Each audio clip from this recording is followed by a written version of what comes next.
بانو قدسیہ کے چند خاص اقوال جو دل کی گہرائیوں سے نکلے ہیں، زندگی کے راز اور حقیقتوں کا آئینہ ہیں۔ فاتحہ لوگوں کے مرنے پر نہیں، احساس کے مرنے پر پڑھنی چاہیے، کیونکہ لوگ مر جائیں تو صبر آ جاتا ہے، مگر احساس مر جائے تو رشتے مر جاتے ہیں۔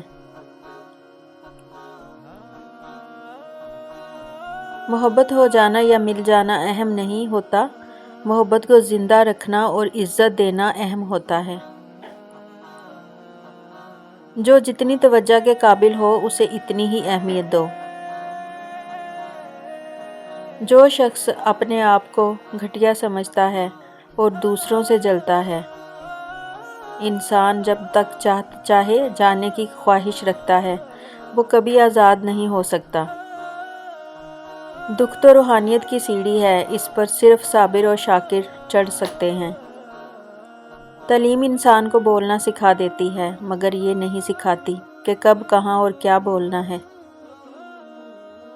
جب لوگ بولنا سیکھ جائیں گے تو اکثر خاموش رہا کریں گے۔ غلط فہمی کا ازالہ تبھی ممکن ہے جب سامنے والے کے دل میں آپ کے لیے کوئی خاص مقام ہو۔ لوگ اپنی بوریت دور کرنے کے لیے تمہیں عزیز رکھتے ہیں، اسے محبت مت سمجھو۔ اگر خواہش حاصل سے زیادہ ہو جائے تو انسان خود کو غریب سمجھتا ہے۔ عزت کے بغیر کوئی بھی رشتہ بیکار ہے۔ تم غلام ہو اس کے سامنے جس سے تم محبت کرتے ہو۔ سچ بولنے کا شوق ہو تو اپنے بارے میں بولو، دوسروں کی زندگی عذاب مت بناؤ۔ کسی کے کردار کا اندازہ لگانا ہو تو دیکھو وہ ہنستا کس بات پر ہے۔ اپنے شریک حیات کے تمام عیب جاننے کے باوجود اس کے ساتھ بہترین زندگی گزارنا ہی اصل محبت ہے۔ لوگ ہمیشہ اپنی مرضی کے مطابق سوچتے ہیں، اس لیے وضاحت دینے کا کوئی فائدہ نہیں۔ وہ آرزو جو باقی آرزوؤں کو کھا جائے وہ محبت ہے۔ خوشی اگر پیسوں سے حاصل ہوتی تو کبھی کوئی غریب بچہ ہنستا نہ۔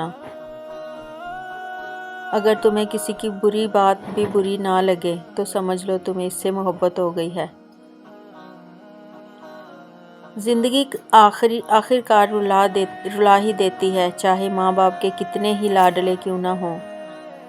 اگر انسان کو پتہ چل جائے کہ اس نے اپنی زبان سے کہاں کہاں کس کس کو تکلیف دی تو ہمیشہ کے لیے خاموش ہو جائے۔ ایک اچھا انسان مطلبی نہیں ہوتا، وہ بس ان لوگوں سے دور ہو جاتا ہے جو اس کی قدر نہیں کرتے۔